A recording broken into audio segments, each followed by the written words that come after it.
Welcome back friends. स्वागत है आपका हमारे यूट्यूब चैनल पे नए आए हो तो चैनल को सब्सक्राइब कर लेना और बेल के बटन को भी दबा देना ताकि आपको हमारे वीडियो की नोटिफिकेशन मिलती रहे।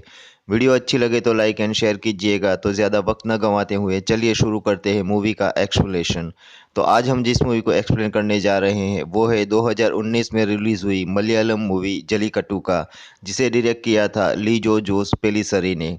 इस मूवी में आपको देखने मिलेगा गजब का कैमरा वर्क, बेस्ट डायरेक्शन, और आप देखेंगे कि कैसे एक कॉमेडी मूवी अंत में एक सीरियस मैसेज के साथ ख़त्म हो जाती है। तो ज़्यादा वक्त गंवाते न हुए चलो शुरू करते हैं मूवी का एक्सप्लेनेशन।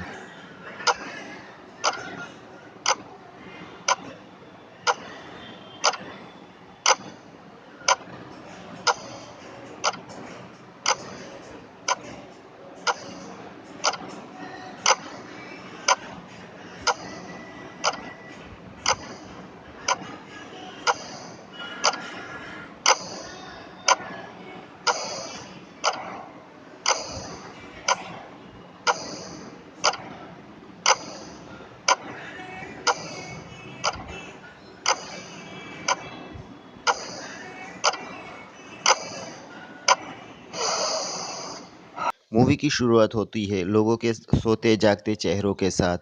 एक छोटे से गांव में कार्लन वर्की एक कसाई है जो पूरे गांव में भैंस का मीट सप्लाई करता है। उसके साथ इस काम में गांव का ही एक आदमी एंथोनी उसके साथ काम करता है। गांव में कई और लोग भी हैं, जैसे एक पुलिस वाला जो हर वक्त अपनी बीवी से लड़ता रहता है, कुरियाचंद जो अपनी बेटी की शादी की तैयारी कर रहा है, प्रभाकरण जो बैंक के कर्जे में डूबा हुआ है, और एक आदमी है पॉल जो खेतों में पौधे उगाता है और जीवदया प्रेमी है जो वो जानवरों को मारने के खिलाफ है। एक और आदमी है कटुचंद जिसे गांव से निकाल दिया था, और एक बूढ़ा आदमी जो मरने की कगार पर है। वर्कई की शॉप से पूरा गांव मीट खरीदता है और उसका आदमी एंथोनी मीट को लोगों के घर पर देने जाता है। गांव में प्रार्थना के वक्त सभी लोग एक जगह अपना मीट रखकर चर्च में प्रेयर करने जाते हैं। चर्च के प्रीस्ट को भी मीट दिया जाता है। कार्लन वर्कर में घास के मैदानों में अपना साम्राज्य बना रखा है जहां वो भैंसों को मारता है और उनका मीट निकालता है। उसका अपना खुद का टेम्पो भी है। एक बार एंथोनी द्वारा भैंस को मारते वक्त वहां से बच के निकल जाती है और गांव में चली जाती है जहां कुछ लोग ठंड से बचने के लिए आग जलाकर बैठे हुए थे। वो भैंस उस आग से घास का पूरा ढेर जलाकर भाग जाती है। वर्केई जाके प्रभाकरण से मिलता है और उसे लेके भैंस को ढूंढने निकलता है। रास्ते में प्रभाकरण वर्कई से पूछता है, तुम्हारे पिताजी भी जब एक भैंस गुस्से में आकर हिंसक होकर भाग रही थी तब उसे पकड़ते वक्त वो कुएं में गिर गए थे ना? वो भैंस गांव में काफ़ी नुकसान करके भाग जाती है। वहीं वो दूध वाले का नुकसान होने पर वो वर्कई से झगड़ता है। वहीं सुबह वर्कर के सामने एंथोनी आते ही वर्कई उसे गुस्से से थप्पड़ मारता है और उसे डांटता है क्योंकि उसके हाथों से ही भैंस छूटकर भाग गई थी। गांव वालों अपनी पूरी टीम बनाकर उस भैंस को ढूंढने निकल पड़ते हैं। एंथोनी उन्हें बताता है कि वो जंगल की ओर भाग गई है। जंगल में उन सबको पॉल मिलता है जो गांव वालों को समझाता है कि आप लोग उनके पीछे मत पड़ो, उनको जीने दो, वो मैदान के प्रवासी है, वो चले जाएंगे। तभी वहां पे लगाए गए पौधों को वो भैंस कुचल कर चली जाती है। तो पॉल उस भैंस पे गुस्सा हो जाता है। पॉल जाके इंस्पेक्टर से मिलता है। तब वो इंस्पेक्टर अपनी बीवी से झगड़ रहा था। इंस्पेक्टर पॉल को बताता है कि तुम्हारे पास सर्विस बंदूक है ना, तो तुम उसे मार डालो, और यहाँ पर जो कुछ भी हुआ मतलब कि उनके झगड़े के बारे में किसी को मत बताना। वहीं दूसरी ओर उस भैंस ने चर्च के आगे भी सब पेड़ पौधों को नुकसान कर दिया। एक आदमी आके एंथोनी से झगड़ के उसे कहता है कि ये ज़मीन उसके परदादा ने चर्च बनाने के लिए दान में दी थी। ये वही आदमी है जो वर्कई से मीट खरीदता था, लेकिन आज वही उनसे लड़ रहा है। चर्च के फादर पुलिस से पूछते हैं कि क्या उस भैंस को रोकने का कोई इलाज नहीं है, मतलब क्या उसे मारा जा नहीं सकता? लेकिन पुलिस उन्हें बताती है उन्हें रूल्स फॉलो करने होंगे। तभी उसकी बीवी का फ़ोन आता है और वो गुस्से से उससे बात करता है। पूरे गांव में ये ऐलान किया जाता है कि भैंस अब हिंसक हो चुकी है, इसलिए सब लोग सुरक्षित घर में ही रहे। सब लोग घर में छुप जाते हैं, दुकानें बंद कर दी जाती है। एंथोनी भैंस को मारने के लिए हथियार तैयार कर रहा था। तब उसका दोस्त उसे पूछता है, तुम क्यों उस लड़की के प्यार में गिरे? जब वो स्कूल जाती थी तब उसका चक्कर स्कूल में ही एक टीचर के साथ था। अपने दोस्त द्वारा कटुचंद को वापस बुलाने की बात कहे जाने पर एंथोनी उस पे गुस्सा हो जाता है क्योंकि कटुचंद और एंथोनी में पहले से ही दुश्मनी थी। ये दुश्मनी क्या थी ये बात आगे पता चलेगी। गांव में भैंस हिंसक होने के बावजूद कुछ औरतें खुले में साबूदाने उबाल रही थी और बातें कर रही थी कि वर्के की भैंस भाग गई है। वर्कई लोगों के घरों में ताका-झाकी करता रहता है और उसकी बहन तो स्कूल में पीटी टीचर के साथ चक्कर था। उधर कुरियाचंद अपनी बेटी की शादी में तैयारी में लगा था। उसकी बेटी हर वक्त किसी से फ़ोन पे बात करती रहती है। वो उससे पूछता है कि तुम किससे बात करती हो? कुरियाचंद गांव के एक रसोइये को बुलाकर शादी में क्या-क्या पकवान बनाना है वो बताता है और शादी में मुख्य भोजन भैंस का मीट ही होता है। तभी उन दोनों को पता चलता है कि वर्के की भैंस भाग गई है। रसोइया कुरियाचंद को बताता है, जब भैंस ही भाग गई है तो मुख्य भोजन कैसे बनेगा? दूसरी ओर गांव में एक आदमी छोटे बच्चों की मिठाई लेके बेचने निकलता है। पूरा गांव बंद देखकर वो चौंक जाता है, लेकिन सभी गांव वाले वहीं छुपकर उसे देख रहे थे। इतनी कठिन परिस्थिति में भी एक किराने की दुकान में बैठा आदमी दूसरे आदमी को कहता है, तुमने मुझसे काफ़ी पैसे उधार लिया है, कृपया मुझे उसका ब्याज दो। वहीं दूसरा आदमी कहता है कि एक भैंस हिंसकों के गांव में घूम रही है और तुम्हें ब्याज की पड़ी है। गांव का ही एक आदमी शंकु उसे खींच के ले जाता है। तभी वो भैंस आ जाती है और उसकी मिठाई की लारी तोड़ देती है। वो हिंसकों के इधर उधर भागे जा रही है। सभी गांव वाले उसे काबू में लेने की नाकाम कोशिश करते हैं और वो भैंस एक बैंक में घुस जाती है और वहां तोड़फोड़ करके वो जंगल में वापस चली जाती है।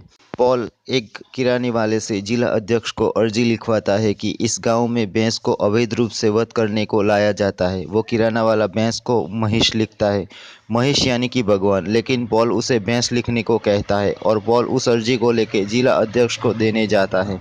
तभी वहां दूसरे शिकारी जो कि पुमला लोग कहे जाते हैं वो आ जाते हैं और शोरगुल मचाने लगते हैं और उनकी गांव वालों से बहस होती है। उस पुलिस वाले पर भी उस अधिकारी द्वारा प्रेशर डाला जाता है कि वो इस भैंस का मामला जल्द ही रफा दफा कर दे।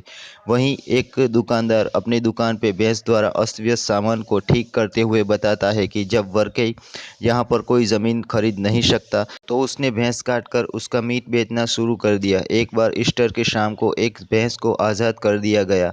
लोगों ने उसको पकड़ा और उसका मांस आपस में बांट लिया, लेकिन वर्कई का बाप 2 दिन बाद मिला और वो भी कुएं में मरा पड़ा था। भैंस के मार से जख्मी वर्कई को गांव वालों को कटुचन को वापस बुलाने पर जोर देते हैं। एंथोनी उसको बुलाने के खिलाफ है, लेकिन कटुचन की गांव में वापसी होती है। कटुचन गांव वापस आता है और लोग उसके पीछे पीछे दौड़ने लगते हैं क्योंकि उन्हें विश्वास होता है कि कटुचन जो कि एक शिकारी है वो उस भैंस को पकड़ लेगा। कटुचन आते ही एक बाल्टी को जोर से मारकर उसका हैंडल निकालकर उसकी बंदूक की गोलियां बनाता है। वहां चर्च के फादर से मिलने एक आदमी आता है। वो फादर को बताता है कि प्रार्थना सभा के बाद हम बंदूक लेके निकल जाएंगे और भैंस को मारने के बहाने सूअर और हिरण का भी शिकार करेंगे। फादर को आदमी आके बताता है कि रात के खाने में मांस नहीं है, तो फादर किसी और को फ़ोन करके मांस मंगवा लेते हैं। वर्कई और एंथोनी के सामने ही वर्कई की बहन किसी और से फ्लर्ट करती है। वहीं एंथोनी और कटुचन के बीच झगड़ा हो जाता है और दोनों मारामारी पे आ जाते हैं, लेकिन वर्कई और प्रभाकरण के बीच बचाव करके उन्हें अलग कर देते हैं। रात को गांव वाले टॉर्च लेके उस हिंसक भैंस को ढूंढने निकलते हैं। एक तरफ एंथोनी अपने साथियों के साथ भैंस पकड़ने का प्लान बनाता है, दूसरी ओर कटुचन कटुचन से उसका आदमी पूछता है कि आखिर ऐसा क्या हुआ कि तुम्हारी और एंथोनी के बीच झगड़ा हुआ। कटुचन उसे बताता है कि वो पहले मेरा चेला था, उसने मुझे धोखा दिया और कहानी फ्लैशबैक में जाती है जहां एंथोनी शराब पीते वक्त कटुचन से कहता है तुम्हें कभी कभी चर्च भी जाना चाहिए। मतलब कि कटुचन चंदन की लकड़ी की तस्करी करता था और चर्च के मैदान में चंदन के पेड़ लगे थे। दूसरी ओर सुबह चर्च के आंगन में एक चंदन के पेड़ को रस्सी से बांधा गया था और एक पेड़ काटा गया था। सभी लोग सोच रहे थे कि ऐसा कौन कर सकता है। तभी धीरे से एंथोनी बताता है कि चंदन की लकड़ी की तस्करी गांव में एक ही आदमी करता है और शक की सुई सीधी कटुचन पे आती है। गांव वाले कटुचन को चारों तरफ से घेर लेते हैं और पुलिस कटुचन को गिरफ्तार करके ले जाती है और उसे मारकर गांव से निकाला जाता है। और ये सब एंथोनी वहीं पे देख रहा था। ये बात कटुचन को भी पता चल जाती है, इसलिए इन दोनों में दुश्मनी थी। कहानी अब प्रेजेंट में आती है जहां गांव वाले हिंसक भैंस को ढूंढने निकलते हैं। कटुचन भी उसे ढूंढ रहा था। तभी भैंस उसके पीछे से वार करके भाग जाती है। कटुचन उस पर गोली चलाता है लेकिन वो बच जाती है। तभी उस बीमार आदमी के पास बैठे हुए आदमियों को लगता है कि भैंस मर गई। पॉल रात को भी वहीं जिला अधिकारी के घर पर ही था। उनका आदमी पॉल को बताता है कि सुबह आना, मगर पॉल कहता है कि वो यहीं बैठ के सुबह उनसे मिलके ही जाएगा। दूसरी ओर एंथोनी भी उस भैंस को ढूंढ रहा था। तभी भैंस उसके सामने से एंथोनी को गिराकर निकल जाती है और एक जोर से आवाज़ आती है।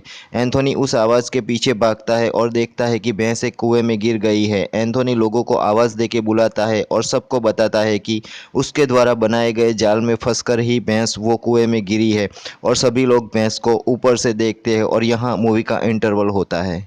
भैंस को पकड़े जाने की खबर सुनकर उस मरते हुए आदमी को अकेला छोड़कर सभी लोग भैंस देखने चले जाते हैं। वहीं कुरियाचंद इस बात से परेशान है कि अगर शादी में भैंस का मांस नहीं होगा तो भोजन फीका रहेगा। तभी एक मुर्गे की बांग सुनकर वो सोचता है कि अगर भैंस का मांस नहीं तो मुर्गे का ही सही, और यही सोचकर वो रात को ही मुर्गा खरीदने निकल पड़ता है। कुरियाचंद के निकलने के बाद उसकी बेटी भी रात को ही स्कूल बैग लेके निकलती है और एक लड़के के साथ बाइक पे बैठकर भाग जाती है। उनकी बाइक एक जगह गिर जाती है और बाइक की गिरने की आवाज़ सुनकर एक आदमी टॉर्च लेके बाहर आता है और कुरियाचंद की बेटी को देखकर बोलता है कि तुम्हारी शादी है और तुम घर से भाग रही हो, घर वापस जाओ, मैं तुम्हारे पिताजी को सब कुछ बता दूंगा। और उस लड़के को बाइक उठाने में मदद करके उसे भी वहां से भगा देता है। दूसरी ओर मुर्गे वाली के घर पर कुरियाचंद को एक आदमी देख लेता है और सब लोग को बुलाता है। कुरियाचंद मुर्गे वाली के घर पर गलत इरादे से आया था, ऐसा बोलकर वो लोग कुरियाचंद का जुलूस निकालकर उसे ले जाते हैं और घर पर बाप बेटी का सामना होता है और दोनों एक दूसरे को कुछ कहे बगैर चले जाते हैं। दूसरी ओर उस कुएं के पास कटुचन पहुंच जाता है। कटुचन उसे कुएं में ही मारने को कहता है, लेकिन एंथोनी मना कर देता है और उसे निकाल कर मारने को कहता है। गांव के लोग खुश थे क्योंकि भैंस पकड़ी गई थी और उसका मांस अब सब में बटेगा। एंथोनी और उसके आदमी गड्ढा खोदकर उस कुएं के ऊपर एक लकड़ी का पुल बनाते हैं, जिसकी मदद से वो अंदर उतर सके और भैंस को बाहर निकाल सके। वहां एक आदमी उनको बताता है कि ये जगह पहले जंगल ही थी, यहाँ पे हाथी, भालू ऐसे जानवर रहते थे। उनके पिताजी जब यहाँ आए तो उन्होंने यहाँ के जानवरों को भगाया और सभी आदमियों को इकट्ठा किया और गांव बसाया। ये जंगल असल में उन जानवरों का भी है जहाँ वो रहते हैं। एंथोनी और उसके आदमी उस कुएं के लकड़े के पुल को खड़ा करते हैं। एंथोनी वर्कई के घर पे जाके रस्सी लेके आता है और उस रस्सी के सहारे वो पुल के अंदर कुएं में उतरता है। एंथोनी भैंस के पैरों में टायर बंधी रस्सी बांध के बाहर निकलता है। दारू पी के पड़े हुए वर्कई को कटुचन कहता है कि तुम सबकी मदद क्यों नहीं करते। वर्कई उसे कहता है कि इतने सारे आदमी हैं तो मेरी क्या ज़रूरत है।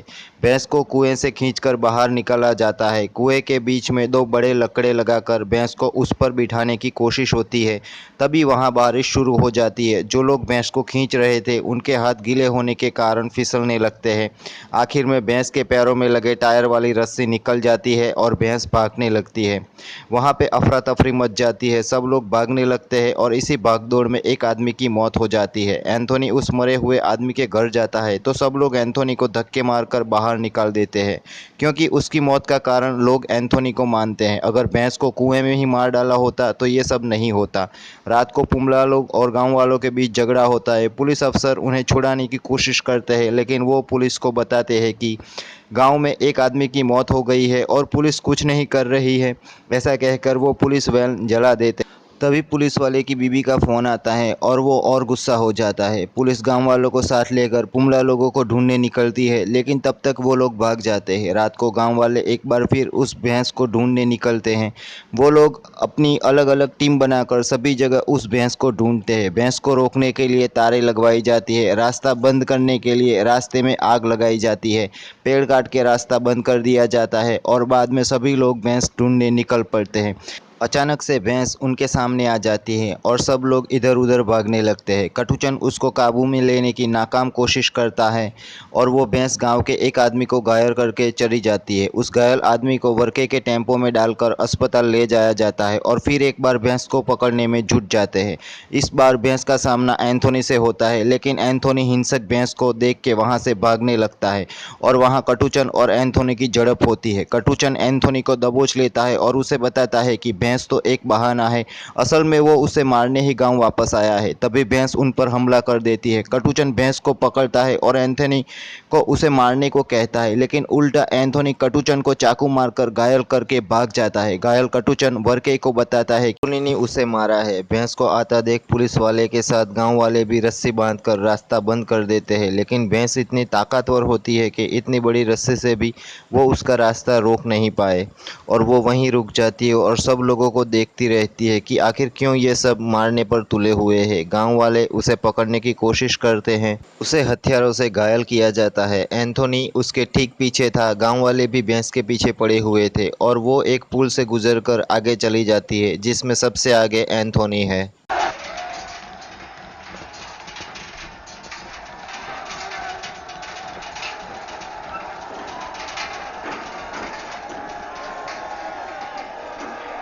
अब घायल होने के कारण भाग नहीं सकती थी, तो वो वहीं दलदल में रुक जाती है। ये देखकर एंथोनी सबसे पहले उसके पास पहुंचकर उसे मारने लगता है और वो दूसरे लोगों को बताता है कि भैंस को उसने मारा है तो इसका मांस किसी को नहीं मिलेगा, और वो एक दूसरे को मारने लगते हैं और इस झगड़े में वो भैंस दलदल में दबती जाती है।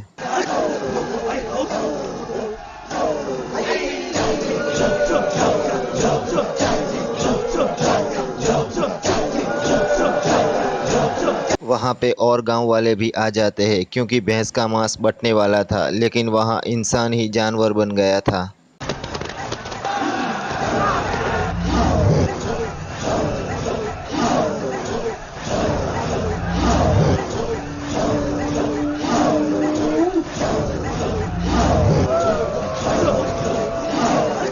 तभी वो बूढ़ा जो मरने की कगार पर था, वो खिड़की से आहट आने पर बाहर देखता है तो वो भैंस वहीं खड़ी थी। मतलब गांव वाले दूसरी भैंस का शिकार करने में एक दूसरे को मार रहे थे।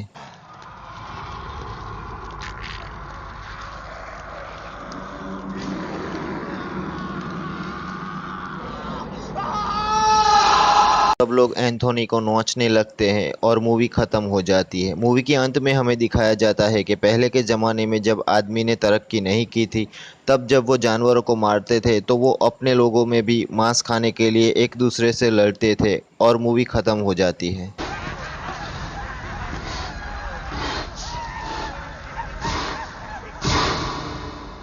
आपको ये मूवी कैसी लगी हमें कमेंट करके ज़रूर बताना। वीडियो अच्छी लगी हो तो सब्सक्राइब करना ना भूलिए। मैं मिलूँगा आपको अगले वीडियो में, तब तक के लिए गुड बाय।